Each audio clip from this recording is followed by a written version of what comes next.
ನಮಸ್ಕಾರ. Welcome to Vidyashree Raghu YouTube channel.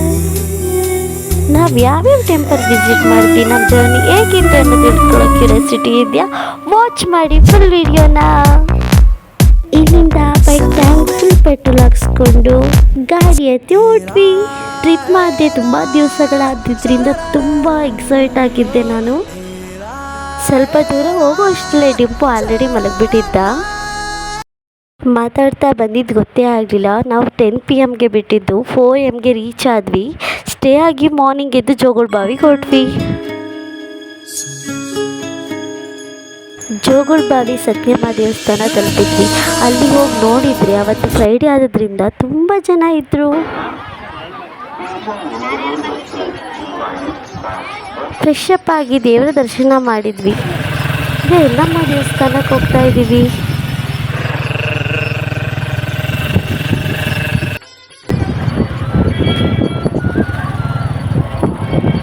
ಎಲ್ಲಮ್ಮನ ದೇವಸ್ಥಾನವನ್ನು ತಲುಪಿದ್ವಿ. ತಾಯಿಗೆ ಮಡಿಲಕ್ಕಿಯನ್ನು ತೆಗೆದುಕೊಂಡು ದರ್ಶನಕ್ಕೆ ಹೊರಟ್ವಿ. ಎಲ್ಲಮ್ಮನ ದರ್ಶನ ಆಯಿತು.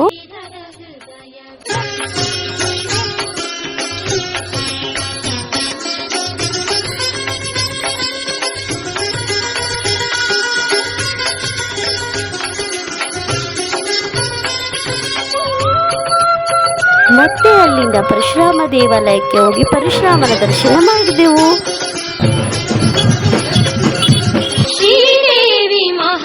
ಮತ್ತೆ ಟೆಂಪಲಿಂದ ಬಂದು ಫ್ರೆಶ್ ಅಪ್ ಆಗಿ ಶಿರಸಂಗಿಗೆ ಹೊರಟ್ವಿ.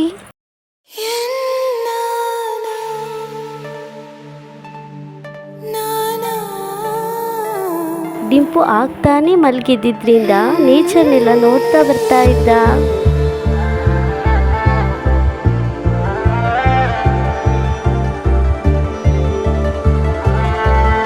ಶಿರಸಂಗಿ ರೀಚ್ ಆದ್ವಿ. ಡಿಂಪು ಹೋದ ತಕ್ಷಣ ಆಟಾಡ್ತಾ ಎಲ್ಲಾನು ಇಂಟ್ರೊಡ್ಯೂಸ್ ಮಾಡ್ಕೊತಿದ್ದ.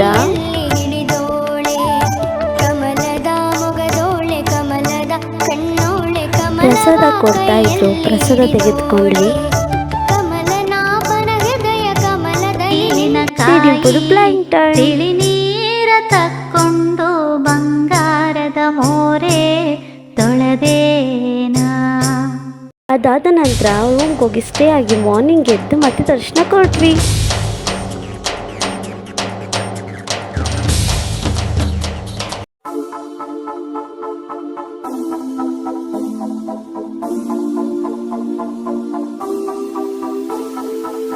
ದರ್ಶನ ಎಲ್ಲ ಆಯಿತು. ಸ್ವಲ್ಪ ಪರ್ಚೇಸ್ ಮಾಡಿ ಹೊರವಿಗೆ ಹೊರಟ್ವಿ.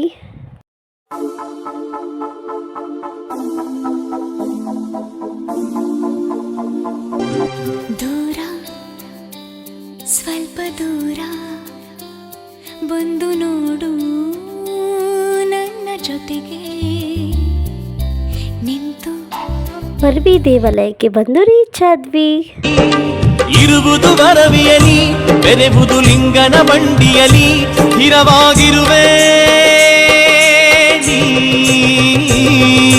ತಿಂಥಣಿಯಲಿ ತಿಂಥಣಿಯಲಿ ತಿಂಥಣಿಯಲಿ. ಅಲ್ಲಿ ಸ್ಟೇ ಆಗಿ ಡಿಂಪುನ ಮಲಗಿಸಿ ನಾವು ಟೀ ಕುಡಿಯೋಣ ಅಂತ ಹೊರಗಡೆ ಟೀ ಕುಡಿತಾ ಕೂತ್ಕೊಂಡ್ವಿ. ಟೆಂಪಲ್ ಎಲ್ಲ ನೋಡಿ ತುಂಬ ಪೀಸ್ಫುಲ್ ಆಗಿತ್ತು.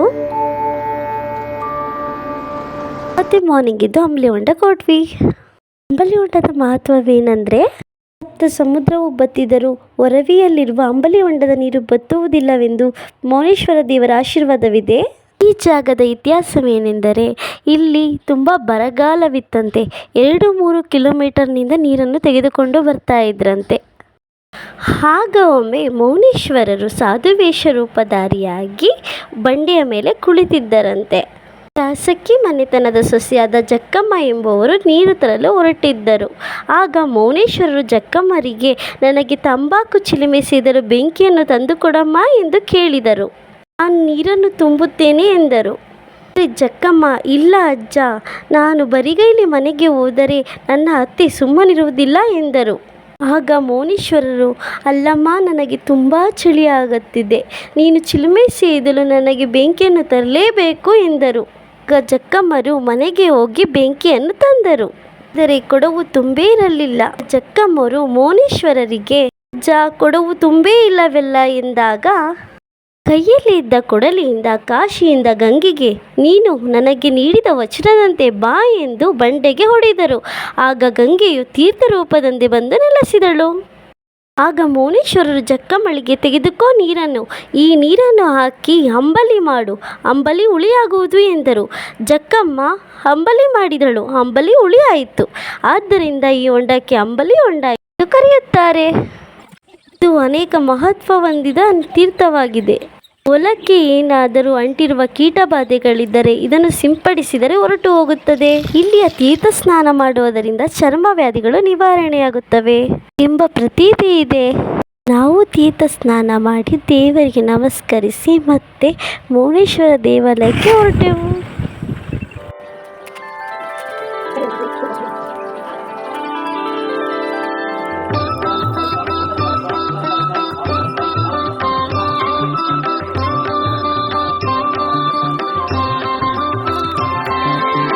ದೇವರ ದರ್ಶನ ಮಾಡಿ ಅಲ್ಲಿಂದ ಇನ್ನೊಂದು ಸ್ಥಳಕ್ಕೆ ಹೊರಟೆವು. ಜಗದ್ಗುರು ಮೌನೇಶ್ವರರು ಇಲ್ಲಿ ಕುರಿಗಳು ಮತ್ತು ಹಸುಗಳನ್ನು ಅವರು ಕಾಯುತ್ತಿದ್ದರಂತೆ. ಹಿಂದೆ ಅದರ ಹೆಜ್ಜೆಯ ಗುರುತುಗಳು ಕಲ್ಲಿನಲ್ಲಿ ಅಚ್ಚಾಗಿವೆ. ಅದನ್ನು ನೋಡಲು ಬಂದಿದ್ದೇವೆ. ಇರುವುದು ವರವಿಯಲಿ, ಬೆರೆವುದು ಲಿಂಗನ ಬಂಡಿಯಲಿ, ಸ್ಥಿರವಾಗಿರುವೆ ತಿಂಥಣಿಯಲಿ ತಿಂಥಣಿಯಲಿ ತಿಂಥಣಿಯಲಿ.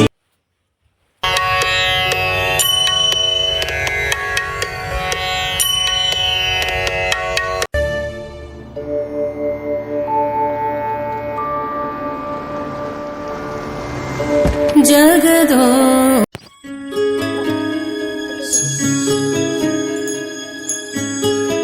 ಅಲ್ಲಿಂದ ಮತ್ತೆ ಹಲ್ಲಾಬಿ ಗುಡ್ಡಕ್ಕೆ ಹೊರಟ್ವಿ.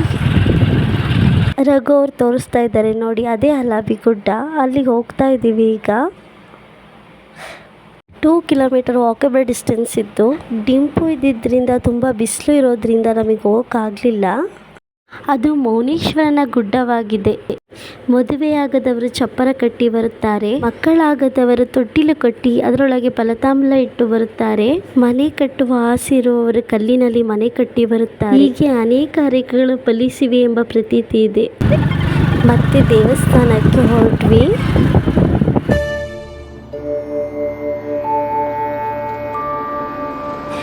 ಮೌನೇಶ್ವರ ದೇವರ ಫೋಟೋ ತೆಗೆದುಕೊಂಡು ಮತ್ತೆ ಊರ ಕಡೆ ಹೊರಟ್ವಿ. ಮತ್ತೆ ಡಿಂಪುದು ಸ್ಲೀಪಿಂಗ್ ಟೈಮ್.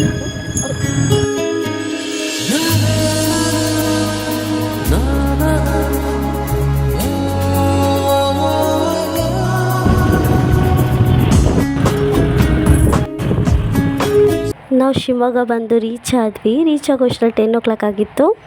ಅದಾದ ನೆಕ್ಸ್ಟ್ ಡೇ ದೇವ್ರಿಗೆ ಪೂಜೆ ಮಾಡಿ ಪ್ರಸಾದ ಎಲ್ಲ ಇಟ್ಟು ನೈವೇದ್ಯ ಮಾಡಿದ್ವಿ.